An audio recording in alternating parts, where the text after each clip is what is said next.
Estamos de volta com o programa Abrindo a Bíblia, falando hoje sobre o livro Código da Vinci, respondendo ao e-mail do nosso irmão Adelmo Alves dos Santos, lá da cidade de Itabaiana, no estado de Tocantins.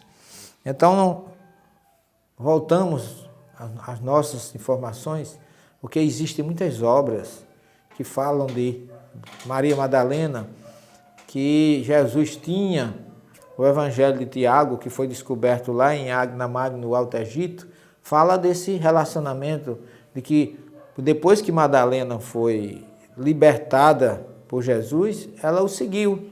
E aí Jesus tinha uma predileção por ela, os dois viviam juntos, trocavam ideias, confabulavam. E isso, segundo o Evangelho de Tiago, esse relacionamento causava uma grande ciumeira entre os discípulos, sobretudo Pedro, que não aceitava de forma nenhuma que Jesus tivesse nenhuma troca de informações a sós com Madalena. Só que Madalena, e a questão que Tiago coloca sobre ela no seu evangelho, diz que Jesus vivia a sós com ela e a beijava com frequência só que esse segundo os estudiosos, a traça ou o bicho comeu lá no pergaminho e não aparece em que região. E Dambrau colocou na boca porque ficava muito mais fácil a partir daí dele concluir o relacionamento íntimo entre Jesus e Madalena. Só que o beijo, nós andamos pesquisando isso aí, e o beijo na época de Jesus denotava uma transferência espiritual. Daí porque quando Judas beija Jesus lá no Monte das Oliveiras, ele diz: tu me entrega com um beijo, Judas. Ou seja, como se fosse assim, essa não é a finalidade do beijo.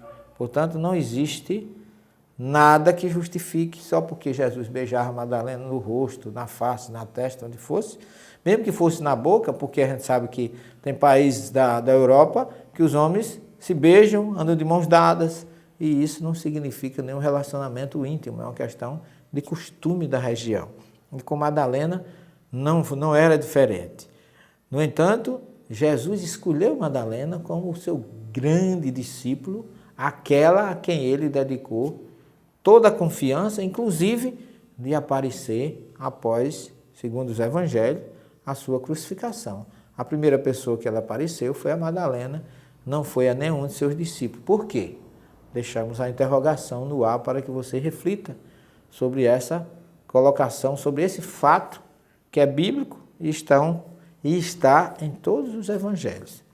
E mais um detalhe: o encontro de Jesus com Madalena após a crucificação mostra que eles não tinham tanta intimidade. Primeiro porque, em princípio, Madalena não o conheceu. Como é que uma mulher que vivia com um homem, segundo alguns querem colocar, não reconhece a presença dele?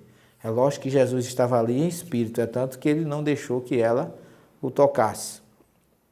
Mas mesmo assim, quando ele pergunta: mulher, por que choras? Ela diz: você viram onde colocaram o meu Senhor? E quando quando ela levanta os olhos, que vê que é Jesus, e ela trata Jesus de Riboni. Riboni, que alguns traduzem como Raboni. Riboni em hebraico significa meu mestre supremo, meu divino, minha majestade superior. E uma mulher que tivesse um relacionamento mais íntimo com um homem, ou fosse casada com ele, ao revê-lo num encontro desse após a morte, não ia tratá-lo de minha majestade superior, ia tratá-lo de meu bem, meu amor, meu querido. Se bem que naquela época a mulher tinha uma certa distância de tratamento com os homens, mas não seria um tratamento tão cerimonioso de chamar Jesus de minha majestade superior. Eu podia até chamar Adoni, meu Senhor, sem nenhum problema, mas chamar de Riboni denota que eles não tinham assim uma intimidade. De onde é que vem essa questão? Onde é que vem? As pessoas acham que colocando Jesus casado com Madalena, eles humanizam mais.